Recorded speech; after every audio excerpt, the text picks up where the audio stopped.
Bonjour à tous et bienvenue dans Souvenirs d'écolier. Chaque semaine, je reçois une personnalité qui se confie pour nous sur son enfance et sa scolarité. Et avec moi cette semaine, Redouane Arjan. Bonjour Redouane. Bonjour. avec moi, et puis on a un petit invité en plus. On est 3 aujourd'hui. C'est ça, c'est mon ancien CPE. C'est ton chien? Ouais, c'est mon chien. Rimbaud. Rimbaud, ouais. Voilà, donc si vous l'entendez, c'est Rimbaud aussi. Alors, t'es humoriste, le grand public t'a découvert en 2010 avec le Jamel Comedy Club. Depuis, tu as créé plusieurs spectacles, on t'a vu au cinéma, à la télé, on t'a entendu à la radio. Bref, on peut dire que t'as des talents multiples. Ouais, oui, ouais, je sais pas. Qu'est-ce que tu dirais de toi? Comment tu te qualifierais? Chercheur, je sais pas. Chercheur. Ouais, j'aime bien, je sais pas, créer, chercher. Ouais, je sais comment comment on peut se définir? Comment vous vous définiriez, vous, Malika? Moi, je suis un peu dans la tête dans les nuages. Vous êtes dans la littérature, J'adore lire. Dans le divertissement, vous êtes, je sais pas, c'est compliqué de se Bah si, je dirais que je suis journaliste aussi. Journaliste aussi? Ouais. Bah, moi, je dirais que je suis... Alors, qu'est-ce que je peux dire? Bah, je suis artiste. Ça marche? Ça marche. Allez. Ton dernier spectacle, Phoenix? Phoenix, celui que je suis en train de travailler en ce moment. Il y a déjà des dates de prévues? Ça tourne, là, on fait pas mal de dates en province. Voilà, on est dans des 500 places. C'est du rodage? Passer un certain nombre de places, on peut plus trop appeler ça du rodage. Donc non, c'est plus que du rodage. Là, on commence à arriver au spectacle que je veux. Qu'est-ce que tu veux justement? Qu'est-ce qu'il a de différent des autres spectacles? Ah bah déjà, c'est un spectacle qui est né dans le... Parce que je sais pas si vous vous souvenez, mais on a quand même traversé 2 ans et demi de pandémie, de confinement. On se demandait si on allait pouvoir continuer à vivre de nos métiers respectifs. Plein de boîtes ont fermé, plein de restaurateurs ont fermé, plein d'acteurs, d'actrices. Donc c'était très compliqué. Donc j'ai failli tout arrêter. Puis, à ce moment-là? Ah ouais, clairement. Et donc est née un peu cette envie, d'où le nom de ce spectacle, hein, Phoenix. L'idée de renaître, de reprendre goût à créer. Et toi, tu t'es totalement repensé ce que tu faisais avant et voulu faire quelque chose de nouveau? Ah, clairement, je me suis repensé déjà intérieurement et puis surtout avec les autres. Comment avec les autres, puis aussi avec son public, genre. Donc tout un tas de remises en question qui font qu'est né ce spectacle. On va faire un petit retour dans le passé. Right. Pour commencer, t'as grandi où? J'ai grandi à Metz. À Metz, en Moselle. C'était comment ton enfance là-bas? C'était très mélancolique. Assez mélancolique. C'est une ville, c'est une région, c'est une ville, Metz, assez mélancolique. C'est de la pierre de Jaumont, donc une pierre jaune. Donc l'hiver, ça ressemble au Londres des années 20. Il fait très froid. Ouais. Ça peut paraître même gris pour beaucoup, pour certains. Mais s'y dégage une certaine poésie, donc c'était mitigé un peu, je dirais, entre le magnifique et puis le glauque. Est-ce que tu dirais que tu as eu une enfance heureuse? Ouais. Tu avais des frères, des sœurs? J'ai un grand frère. Et vous étiez complices? Pas particulièrement, mais on a été éduqués de telle façon où il fallait toujours être dans... Mais pas plus complice que ça, mais en tout cas, l'éducation fait que j'ai été élevé par une maman, on a été élevé par une maman seule, on n'avait que notre maman. Et mon père est parti, mon père était très particulier, c'était un monsieur particulier qui a eu une vie particulière. Et donc... vous étiez à 3? On était 3, ouais, avec ma maman et mon frère. Et le frère de ma maman, qui pour moi est donc mon oncle, mais qui pour moi comme mon père, qui nous a toujours incité à lire des livres, à voyager, à apprendre des langues, à être curieux, voilà, et à chercher à aller vers certaine idée du savoir, quoi. À l'école, t'étais quel genre d'élève? J'étais terrible. terrible. C'est-à-dire dissipé, rebelle? Ouais, dissipé, rebelle, fou, bête. Mais en même temps, j'aspirais à autre chose. Je voulais déjà très tôt faire du théâtre. Mais je suis arrivé dans un collège où avant il y avait donc une section théâtre. Et l'année où je suis arrivé dans ce collège, c'est l'année où ils l'ont arrêté. Et donc c'est devenu encore plus un collège recentré sur lui-même, difficile. Donc j'étais très frustré. J'ai eu une scolarité très frustrée. J'étais très frustré. Pour toi, la scolarité, c'est plutôt une période difficile alors? Ouais, c'est une période difficile parce que on nous demandait très vite des choses je sais pas, on nous imposait des choses, on n'était pas curieux.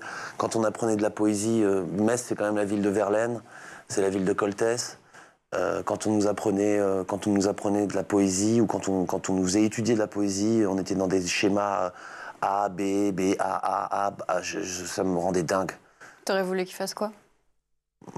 Je sais pas. Parce que c'était la ville, t'aurais voulu que ça soit étudié à l'extérieur? Ouais, j'aurais aimé qu'on puisse, je sais pas, aller voir, allons sur les lieux de là où les mecs ont vécu. Si en plus c'est des gens de la ville, profitons-en, allons, je sais pas, sortons, respirons la poésie, vivons-la, quoi. Mais des choses. Mais bon, je comprends que c'est déjà aujourd'hui très compliqué en 2020. C'est encore plus compliqué aujourd'hui en 2024 avec.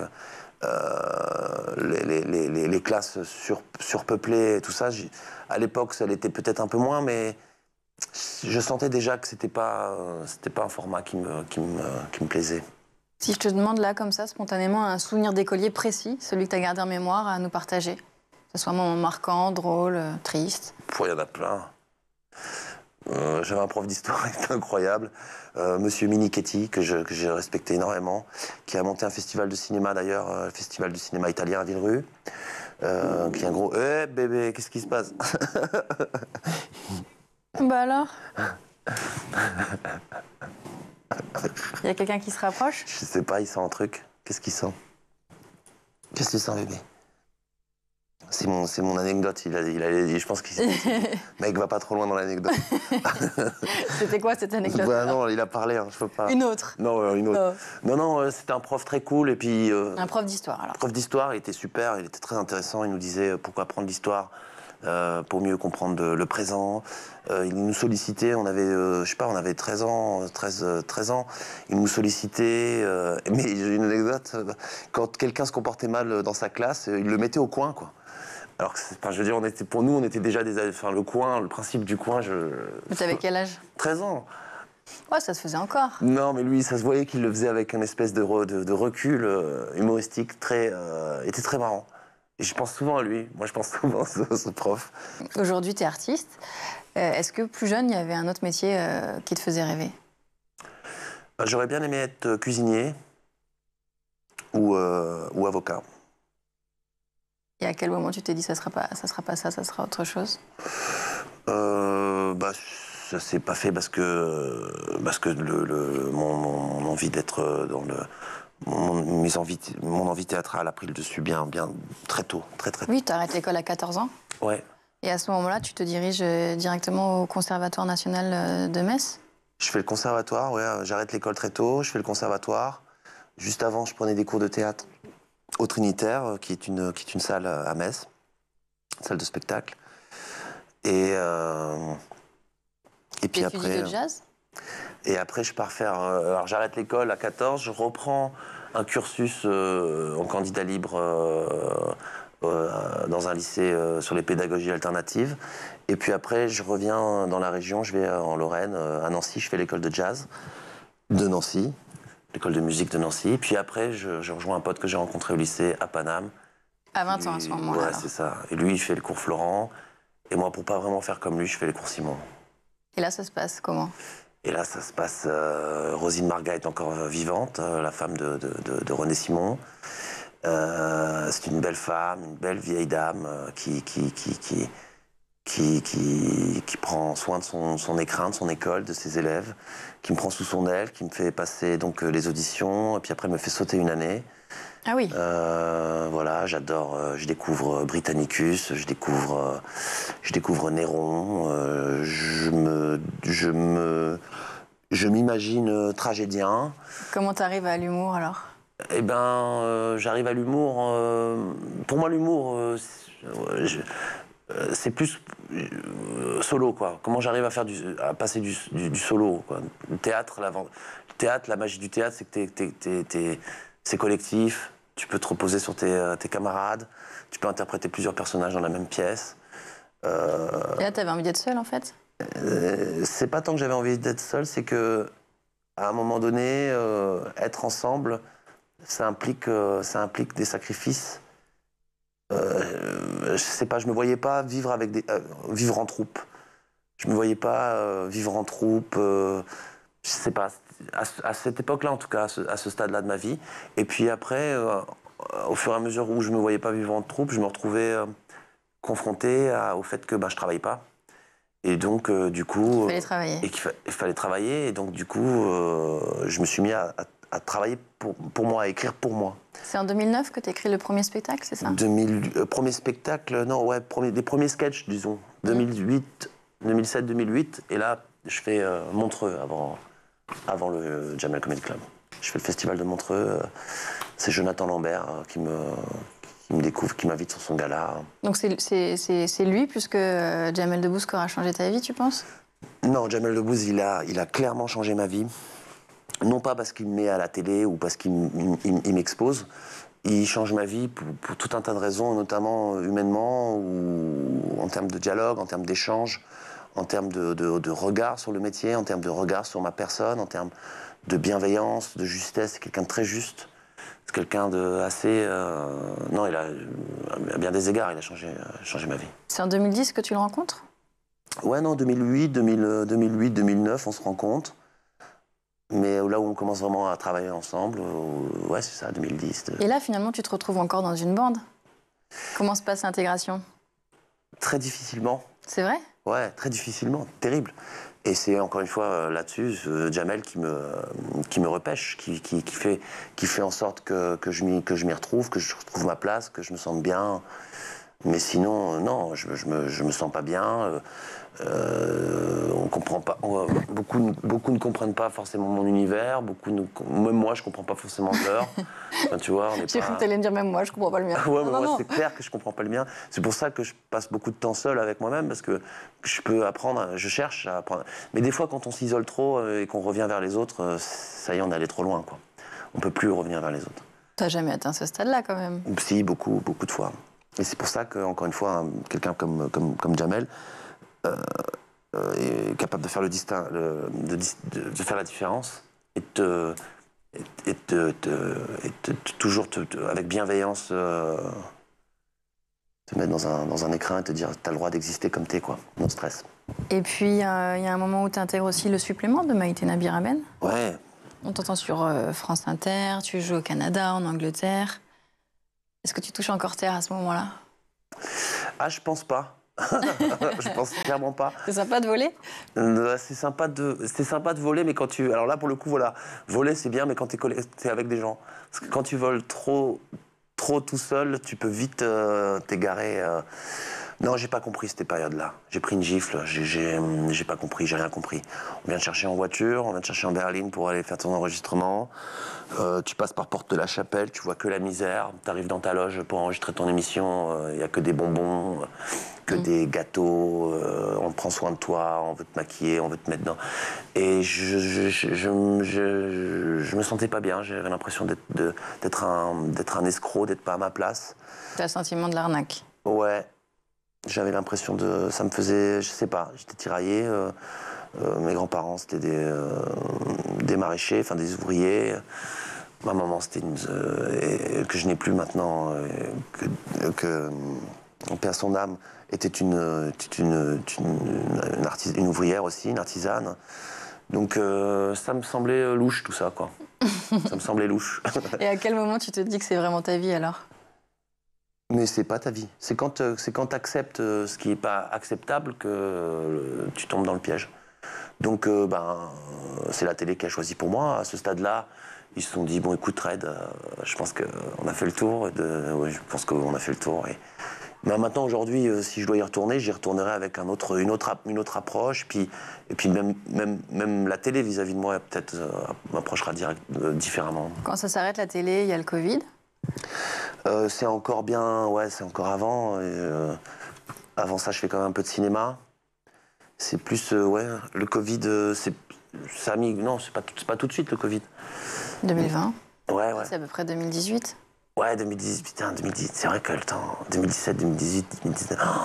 Et donc, à ce moment, le Covid, tu dis, ça a été un petit moment... Non, mais il y a il le film de Sarah Forestier avant, il y a un peu de cinéma, et avant le Covid. Mais le Covid, c'est sûr que...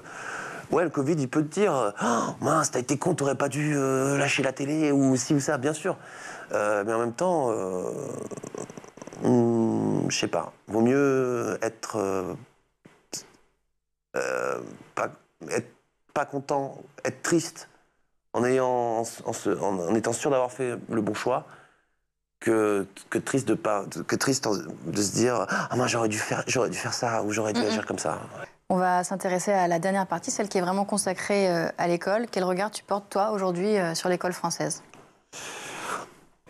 Même si ça fait longtemps que tu l'as quittée. Ouais, les bancs de la République, l'école française. Moi, encore une fois, j'ai fait mes études à Metz, en Moselle. Donc déjà, c'est pas le même... Oui, c'est pas le même statut. Enfin, Moselle, Alsace, on n'est pas... On a 2 jours fériés en plus, on paye nos prêtres et on n'est pas assujetti au même régime social. Bon ouais. Donc, moi, j'ai eu le catéchisme, par exemple. Nous, on a des cours... donc... À l'école publique? Ah oui, tout à fait. Les cours de catéchisme sont obligatoires? En tout cas, moi, je les ai eus et de bon cœur. Et c'est comme ça. C'est la région qui fait ça. Donc... Alors, pour revenir à la question, Quel regard tu portes sur l'école française? Moi, je fais un regard plutôt positif. Même si je sais que c'est...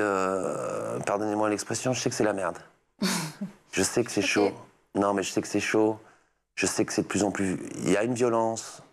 Il y a une gangrène. Il y a une violence qui gangrène. On manque de temps, on manque de moyens. Voilà, on parlait les classes sont surpeuplées. Enfin, il y a trop d'élèves pour pas assez de profs. Il y a des profs qui pètent des plombs. Il y a des profs qui savent rien. Il y a des profs qui sont pas assez formés. Il y a des profs qui n'ont aucune volonté. Il y a des élèves qui n'ont aucune volonté. Il y a des élèves qui sont persuadés de tout savoir mais qui ne savent rien. Il y a des élèves qui sont malheureusement pas protégés par leurs propres parents, pas éduqués correctement. Donc il y a plein de trucs, qui vont pas, plein de choses qui ne vont pas. On peut mettre le doigt sur plein de trucs qui vont pas. Mais en même temps, on peut mettre quand même le doigt sur le fait qu'il y a des choses qui vont bien. Donc quoi, par exemple? Je trouve que déjà, au-delà du fait au-delà de la gratuité, c'est une histoire riche qu'on a à apprendre. Alors, ouais, les axes sont parfois un peu chelous. C'est des axes chelous. Mais on a une richesse. L'école, pour moi, elle est multiple. Hein, c'est pas que les enseignements généraux. Hein. Tu peux très bien aller. On peut très bien parler d'ingénierie, comme on peut très bien parler d'animation. On a des têtes pensantes dans plein de choses, quand même. En hôtellerie, en lutherie. En lutherie, on a des choses magnifiques dans les Vosges. Je pense à Mirecourt. En restauration, on a des choses folles. En digital, en technique, on a des trucs fous. On a du sport. On a du sport. Je pense qu'on peut faire mieux. Mais voilà, la France, c'est quand même un pays où il y a tout. Tu as à la fois accès au surf, à l'océan Atlantique, tu as accès à la mer Méditerranée, tu as les montagnes, tu peux faire du ski, tu peux faire de la rando. Oui, du fait du coup de la géogie et du patrimoine français. La géographie, le patrimoine, donc fait que tu peux aller partout. Et ça, les cerveaux, quand t'entends ça, moi, quand j'étais jeune, je voulais qu'une chose, c'était partir loin, partir bouffer le monde, aller loin, loin, loin. Et en fait, tu te rends compte qu'il y a tout ici. Enfin, en tout cas, il y a mon tout à moi ici, quoi.